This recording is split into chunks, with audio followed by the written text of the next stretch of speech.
For round two, fingers on buzzers, teams. As for the first time tonight, we go over to Peter Snow and the swingometer of news. David, thank you. What I can definitely say is that it's turning into a very bad night for Ian. Even at this early stage, you can see this dramatic swing to this rather fascinating curio. So, yeah, there's a new book come out which indicates that Donald Trump cheats at golf like he does at everything else. He's got caddies that he's specifically trained to sort of lie for him. He's got balls hidden all around. He once claimed to win a golf tournament while he was playing at another golf tournament 87 miles away. He has no shame gene, so it doesn't matter to him. He doesn't think, oh, you know, how pathetic that I should be cheating at golf. He thinks that as long as he's won, that's all that matters. If that's his only flaw, you know. Do you know who the sports journalist was? Yes, somebody Riley. Rick Riley. Rick Riley. Do you know what the book was called? Everything you need to know about Trump you can learn from how he plays golf, something like that. Commander-in-Cheat. Commander-in-Chief, that's it, yes. How golf explains Trump, That's yes. right. And do you know what Riley said about Trump in particular? Well, he's notorious for lying about his scores and... Cheats like a mafia accountant. Yes.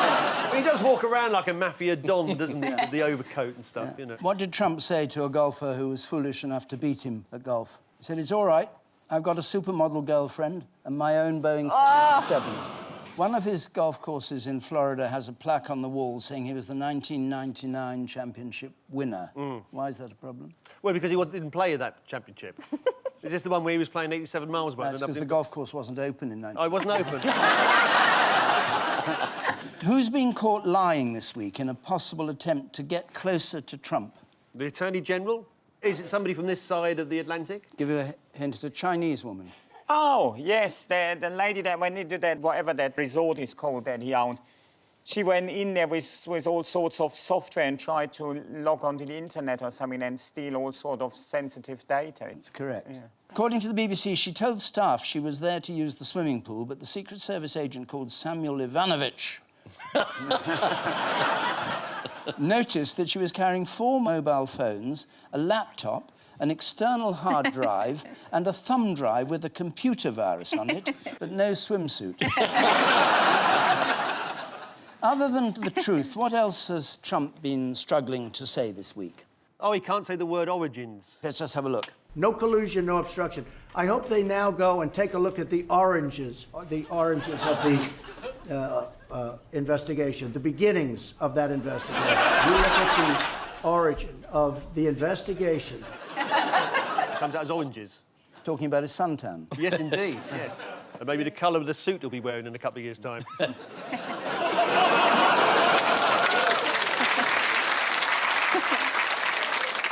A new book has confirmed that Donald Trump cheats at golf and doesn't like losing. According to the author of the new book about Donald Trump's golfing habits, the president doesn't just cheat, he fudges and foozles and fluffs. And once he's sorted his hair out, he plays golf. Following the completion of the Mueller report, the Kremlin spokesman Dmitry Peskov mocked suggestions that Russia had colluded in the US elections. It's hard to find a black cat in a dark room, especially if it's not there. Although, as Donald Trump himself boasted, if anyone in a dark room can grab pussy, it's him. I'm not in touch with Vivienne Westwood. Right. Though I did get married in Vivienne Westwood, so... Did you? You know, yeah. Not, What, inside her? Yeah. Karen Brady, off of The Apprentice, was at the Tory party conference. What was she wearing? I mean, what was she there for? Oh, yes. Well, I can tell you what she was wearing. You can say it was what one you... of those body what's-it illusion dresses that makes you look half the size you are. Yes, a Is that bodycon That's dress. the one. Oh. Yeah. Yes. Heard of that. Well, Sounds good. Really good, yeah. Try one next time. I will, yeah. Not that I'm saying you need to. No, not saying I want to. But I will. We can have a look at Karen Brady's bodycon dress. If you believed the bodycon there, you'd just call an ambulance, wouldn't you? Yes. Brady was there to introduce George Osborne. Do you know how she did that? George Osborne. Bill Clinton did Tony Blair once. Really? I mean, introduced him. Get your wife to do it now. That's the other thing at the conference. Say, I think you're the hero. after Justine's performance in the Ed Miliband show, no wife is going to do it again, are they? Did anyone She see was that? told to kiss him. Oh, yeah, and she has to do it.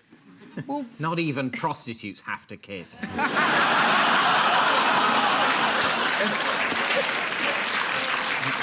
And there was also a spectre at the feast at the Tory conference. Do you know who that was? Oh, Nigel Farage. Yes, and I suppose the ghost of Margaret Thatcher was probably because she was there. invoked, wasn't she? Was she? The mummy They did a returned. séance. Anyway, he turned up, didn't he? Yes, he turned up in Manchester to address a lunatic fringe... Sorry, Freudian slip. A fringe meeting. Here he is arriving. Do you expect a warm welcome at the Tory conference? No. Last week we weren't on because it was children with knees, and we had. But I obviously have not read a paper, so this just sounds all so absurd. Oh, there's more. Is there more? Yeah, Trump's proposed to the Queen. God. And she's accepted, and the wedding is next year. They're going to have it in Trump Tower. It's going to be fantastic. Oh, I look forward to it. Yeah, I'm best man. Are you? He hasn't actually appointed him. I mean, but via Twitter. I mean, that's real, isn't it? the president isn't actually allowed to appoint our ambassador yet. No, thankfully Not on Twitter. If he does it on Facebook, it's legally binding.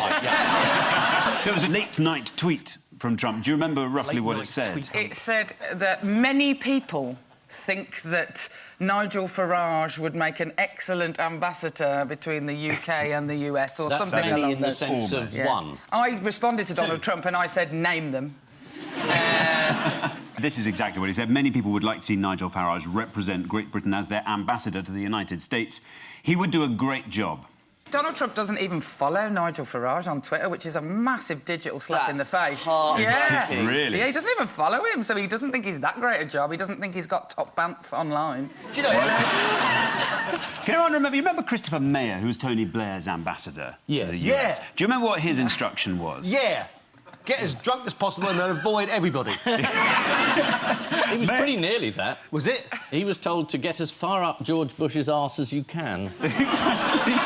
It was exactly... We want you to go... Is he allowed to use crampons? Is he? We want you to get up the arse of the White House and stay there. So that's the brief. Actually, maybe Nigel Farage is qualified. Well, Blair did it himself. He didn't actually need an ambassador. Now, who'd like to see a picture of Farage, quite possibly the happiest moment in his life? I think that's the door into Trump Tower. It is fantastic. Have you seen the pictures of inside? It's sort of late Gaddafi, the decor.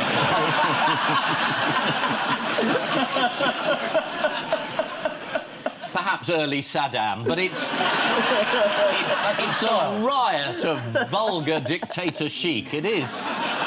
Meanwhile, how is Theresa May's special relationship with Trump coming along? Very good.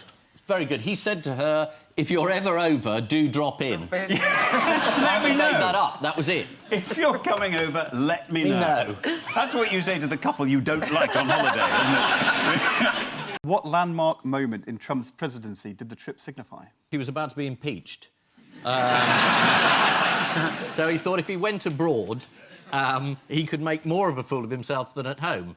I mean, it is extraordinary. He said about the Saudis that they threw people off buildings and had an appalling attitude to women during the campaign. Then he got there and said, this is a magnificent kingdom.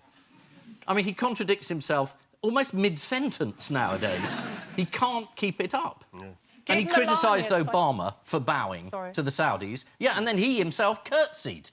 He does this sort of weird thing and then puts on the award of the great flogger of the Temple of Doom or whatever it is. That was an ITV quiz show that never got past the pilot. It is quite extraordinary. And having failed to point out that, you know, if you're going to Saudi Arabia to make a speech about where this appalling version of Islam comes from that preaches terrorism and extremism, where is it? Oh, it's here. Not a mention of it. They were told at the official dinner he needed to have ketchup on standby. Do you want to know a fascinating fact about tomato ketchup? Yes. Yes. I'm going to say that one again. Yeah. Do you want to know a fascinating fact about tomato ketchup? Oh, yes. Henning's auditioning for the Churchill dog ad. Well, as soon as Brexit looming, I'm a lot more amenable to advertising. What was Donald Trump's latest contribution to the health of Americans? He mused aloud whether it would be a good idea for people to inject disinfectant into themselves or to perhaps even drink it to clean out their lungs.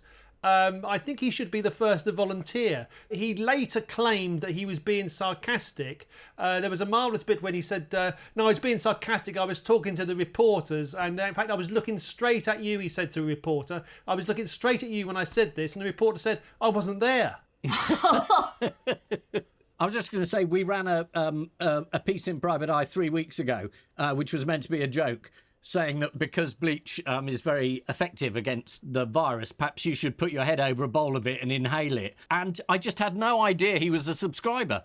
Well, that just is a gratuitous advert for Private Eye. Why isn't Ian allowed to come on and gratuitously publicise Private Eye? Well, as Paul says, he's got some very interesting ideas on how we might treat coronavirus that the experts might not have thought of. Supposing we hit the body with a tremendous, whether it's ultraviolet or just very powerful light. And I think you said that has him in check, but you're going to test it. And then I said, supposing you brought the light inside the body, which you can do, either through the skin or in some other way. Right, and then I see the disinfectant, where it knocks it out in a minute, 1 minute. And is there a way we can do something like that by injection inside or... Oh, she just looks like every woman who's sat at the bus stop minding their own business and the weird, crazy guy just doesn't leave them alone. Like, her logic is just stare at the ground for long enough and maybe he'll go away. I can think of a good way of getting light into his body. I'd shove an angle-poised lamp right up the Oval Office. She's not completely blameless either, because she's given interviews in which she said that Donald Trump's business past, which involves various bankrupt casinos, has given him skills and insights that really help him understand the science in this case. Here he is saying goodbye to the first person to try injecting themselves with disinfectant. We'll do it. If you can remember back that far, this is the return to work of Boris Johnson on Monday.